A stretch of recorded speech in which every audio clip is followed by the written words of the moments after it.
पिछले दिन से मन बहुत ही दुखी है।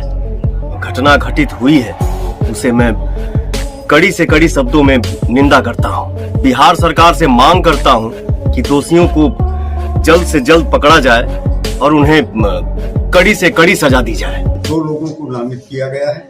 एक समर सिंह जो भोजपुरी फिल्मों के शायद गायक हैं, दूसरा संजय सिंह जो इनके करीबी या परिवार के सदस्य बताए गए। दोस्तों, यूं अचानक आकांक्षा दुबे का दुनिया छोड़ के चले जाना, उनके साथ हुई घटना को लेकर सब कोई हैरान था कि आखिरकार आकांक्षा दुबे जो इतनी मेहनत करके भोजपुरी इंडस्ट्री में इतनी मुकाम तक पहुंची है और आखिरकार उन्होंने किस कारण से ऐसा बड़ा कदम उठा लिया। तो आप सभी को बता दें कि इस घटना ने तब मोड़ ले लिया जब आकांक्षा दुबे की मां रो रो कर लगातार समर सिंह और उनके भाई संजय सिंह का नाम लेने लगी और उन्हीं लोगों को दोषी ठहराने लगी कि इन लोगों ने मिलकर मेरी बेटी आकांक्षा के साथ ऐसा किया है। जिसको लेकर अभी आपने देखा कि भोजपुरी इंडस्ट्री के पावर स्टार कहे जाने वाले पवन सिंह भी आकांक्षा दुबे के सपोर्ट में आए हैं और उन्होंने सरकार से गुहार लगाई है कि आकांक्षा दुबे के साथ ऐसा जिसने भी किया है उससे जल्दी से जल्दी सजा मिलनी चाहिए। और जिसके बाद पुलिस भी चौकन्ने में आ गई और समर सिंह की तलाश में जुटी हुई है। हालांकि सूत्रों की माने तो समर सिंह अभी भागे हुए हैं घर छोड़ के और उनका मोबाइल फोन भी बंद बता रहा है। तो दोस्तों, समर सिंह ने जिस प्रकार आकांक्षा दुबे के साथ ऐसा किया है, अगर जो पकड़ा जाता है तो उसे कौन सी सजा होनी चाहिए, इसको लेकर आप सभी क्या सोचते हैं? प्लीज अपना राय आप सभी हमें कमेंट में दीजिएगा। तब तक इतना ही, मिलते हैं फिर किसी अगली वीडियो में नई अपडेट के साथ। तब तक के लिए थैंक यू, धन्यवाद।